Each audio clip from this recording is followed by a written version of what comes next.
Welcome, dear listeners, to another night of dark revelations.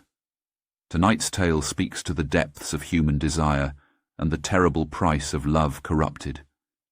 As you settle in, notice how the shadows grow longer, how the air grows thicker with each turn of the page. For in this story, we shall explore what happens when devotion becomes obsession, and when a man's desperate love leads him to traffic with forces beyond mortal comprehension. Gather close, my friends, as I share with you the tale of Dr. Edmund Blackwood and his beloved Elizabeth. But be warned, this story may awaken something in your own heart, something that hungers for forbidden love.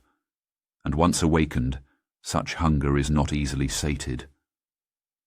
The gaslight's sickly glow cast monstrous shadows across Dr. Edmund Blackwood's laboratory walls as he hunched over his workbench, fingers trembling as they traced the delicate curve of her portrait.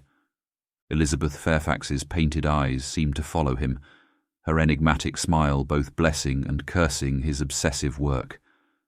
3 years had passed since she'd rejected his proposal of marriage, choosing instead his childhood friend James Ashworth, yet Edmund's devotion had only grown more fervent with each passing day.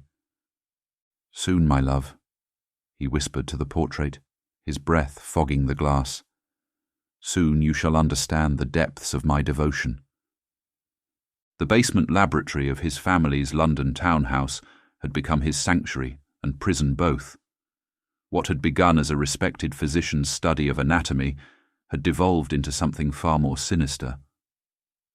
Books of forbidden knowledge lay scattered across blood-stained tables, their pages marked with arcane symbols that would have seen him burned at the stake in earlier centuries. The air hung thick with the acrid smell of chemicals and the sweeter, more terrible scent of decay. Edmund ran a hand through his unkempt black hair, once elegantly styled but now wild as his thoughts. At 32, he had once been considered one of London's most eligible bachelors, his medical practice catering to the city's elite. Now he was hardly recognizable as the same man. Dark circles ringed his eyes, his clothes hung loose on his frame, and his once steady surgeon's hands shook with nervous energy. The sound of church bells tolling midnight echoed through the cramped space, and Edmund's heart quickened. It was time. He hurried to the corner where a sheet-covered form lay upon a wooden table. With reverent care, he pulled back the fabric to reveal the pale face of a young woman, her features bearing a striking resemblance to Elizabeth's. "Forgive me, Miss Collins," he murmured to the corpse. "Your sacrifice will not be in vain." Mary Collins had been but a servant girl, one of many who had disappeared from London's fog-shrouded streets. The authorities blamed it on the city's criminal element, never suspecting that a respected physician might be responsible. Edmund had chosen her for her remarkable similarity to Elizabeth. The same golden hair, the same delicate bone structure. She had been the 7th such girl, and each experiment had brought him closer to his goal. From a locked cabinet, Edmund retrieved a black leather-bound volume, its pages yellow with age and covered in spidery Latin text. The book had cost him a small fortune, purchased from a mysterious antiquarian who had promised it contained secrets that would allow him to transfer a soul from one vessel to another. Edmund had spent months decoding its cryptic instructions, gathering the necessary ingredients, and perfecting the procedure. The basic principle was simple enough. The essence of a person, their soul, their very being, could be captured at the moment of death and preserved in a specially prepared vessel. Later, that essence could be transferred into another body, overwriting the original inhabitant's soul. It was a perversion of God's natural order, but Edmund had long since abandoned such moral considerations. His plan was elegant in its simplicity. He would capture Elizabeth's soul when she died, a death he would orchestrate himself, and transfer it into the prepared body of Mary Collins. The girl's own soul would be lost in the process, but Edmund considered that a small price to pay. In the new body, Elizabeth would be free from her marriage to James, free to love Edmund as she should have from the beginning. With practiced efficiency, Edmund began the preparations. He arranged black candles in a precise pattern around the table, their flames casting dancing shadows on the walls. Herbs and powders were sprinkled in intricate patterns on the floor. The air grew thick with incense smoke as he chanted the words he had memorized from the ancient tome. A knock at the laboratory door shattered his concentration. "Dr. Blackwood? Are you there, sir?" Edmund froze, recognizing the voice of his housekeeper, Mrs. Graves. The old woman had served his family for decades, but lately she had grown suspicious of his activities. "Not now, Mrs. Graves," he called out, struggling to keep his voice steady. "I'm in the middle of important work." "There's a gentleman here to see you, sir. Says it's urgent, about Mrs. Ashworth." Edmund's heart nearly stopped. Elizabeth? He hurried to the door, opening it just enough to see Mrs. Graves's concerned face in the hallway. "What about Mrs. Ashworth?" "She's taken ill, sir. Mr. Ashworth sent for you specifically, knowing your history with the family." A smile curved Edmund's lips, though he kept his voice appropriately grave. "Of course. Tell them I'll come at once." This was perfect, better than he could have hoped. With Elizabeth already ill, no one would question her death too closely. He gathered his medical bag, filling it with both legitimate medicines and the darker implements of his true purpose.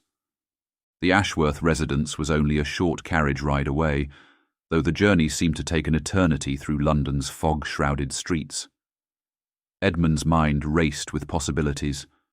Perhaps this was a sign from whatever dark forces he had begun trafficking with, an indication that his path was righteous despite its horrific nature. The butler admitted him without question, leading him up the grand staircase to Elizabeth's bedroom. James Ashworth stood at the door, his handsome face lined with worry. The sight of him made Edmund's blood boil with jealousy, though he maintained a professional demeanour. "Edmund, thank God you've come," James said, gripping his old friend's shoulder. "She's been declining for days. The other doctors can't determine the cause." "Let me examine her," Edmund replied, stepping past him into the room. Elizabeth lay in the massive four-poster bed, her golden hair spread across the pillows like a halo. Her face was pale and drawn, but to Edmund, she was still the most beautiful creature he had ever seen. Her eyes fluttered open as he approached, and a weak smile touched her lips. "Dr. Blackwood," she whispered, "how kind of you to come." Edmund set his bag down and began his examination, though his mind was already racing ahead to what must be done. "How long have you been experiencing symptoms, Mrs. Ashworth?" "About a week. It began with fatigue, then fever and weakness." Her voice was barely audible. "The other doctors say it's nothing serious, but I feel as though I'm fading away." "I'll need to prepare some medicine," Edmund said, opening his bag. "Mr. Ashworth, might I trouble you to have the kitchen prepare some hot water?" James nodded and left the room.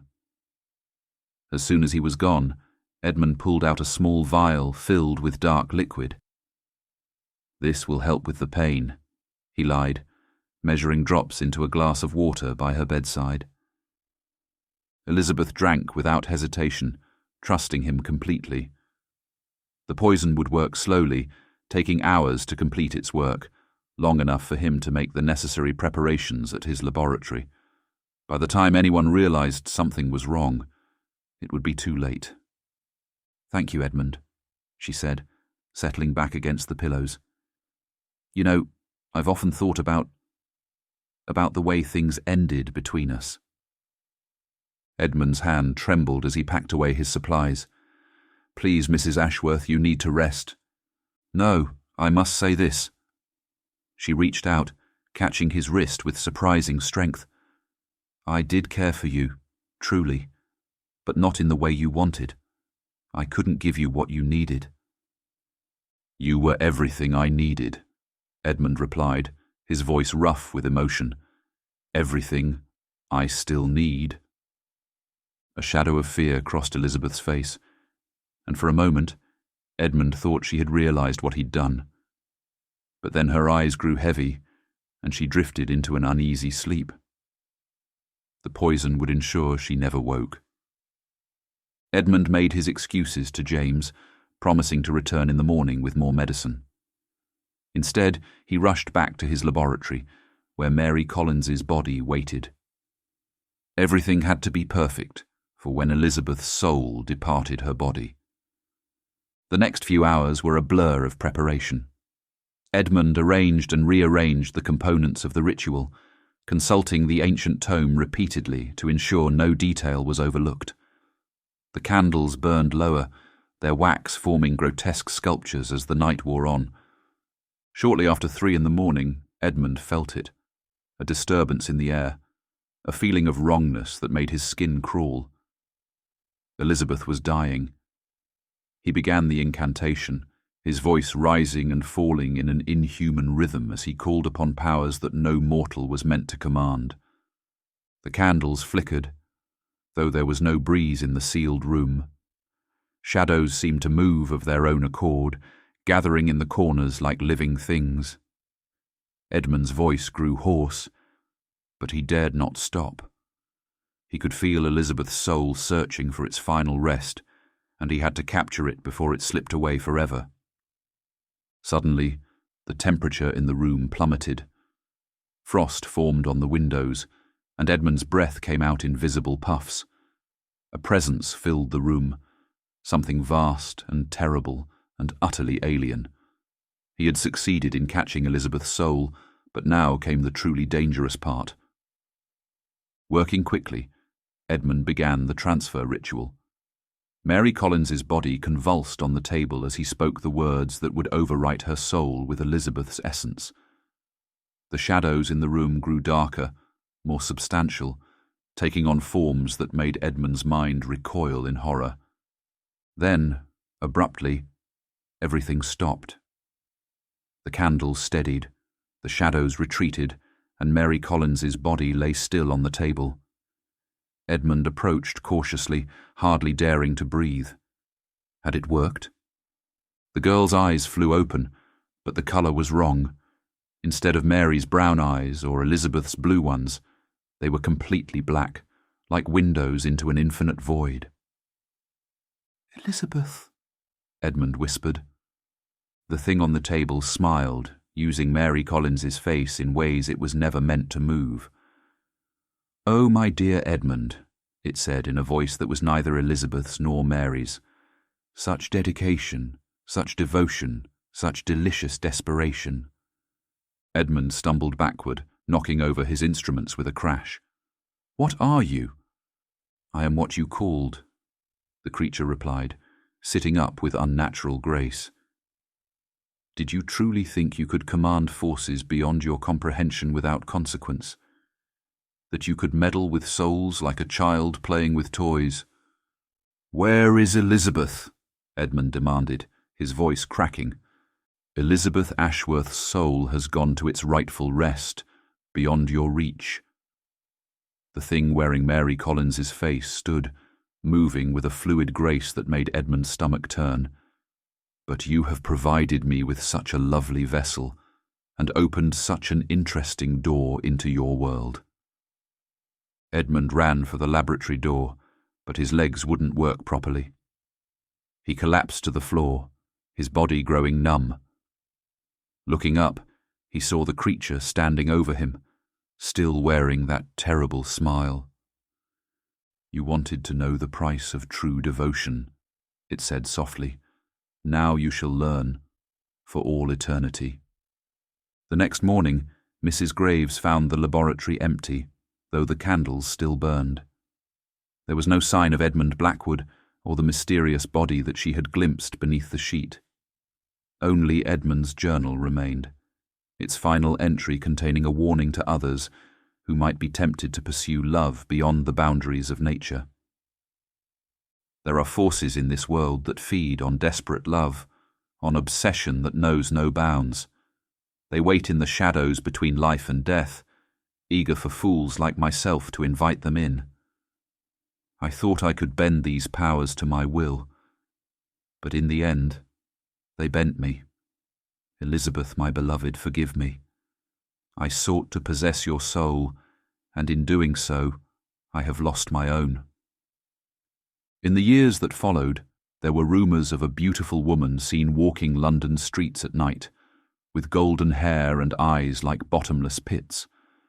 Those who looked upon her felt an overwhelming sense of desire, a need to possess and be possessed. Many disappeared after encountering her, their bodies found bloodless and wearing expressions of eternal devotion. As for James Ashworth, he never recovered from Elizabeth's death. He lived out his days in seclusion, tormented by guilt over having called for Edmund that fatal night. Sometimes, in his darker moments, he thought he could hear Elizabeth's voice calling to him from the shadows, promising that they would be reunited in death as they had been in life. But those who knew the truth, those who had read Edmund's journal and understood the forces he had unleashed, knew better than to answer when love called from the darkness. For once invited in, such love consumed everything, leaving nothing behind but an endless, hungering devotion. And so, dear listeners, we come to the end of tonight's tale. But remember, in the darkest corners of London, they say a beautiful woman still walks the fog-shrouded streets, her eyes black as the void, promising eternal devotion to those desperate enough to accept her embrace. Perhaps, on nights when love's rejection cuts deepest, you too might hear her calling. If you dare to venture deeper into the shadows with me, dear listeners, join our Fellowship of the Night at the Unholy Tales channel. Subscribe to hear more tales from the Unholy Chronicles, where each story draws you further into the depths of darkness. Ring the death knell, or as some call it, the notification bell, to ensure you never miss a haunting. For those brave enough to linger in these cursed halls, leave your mark in the comments below, sharing what price you would pay for eternal devotion.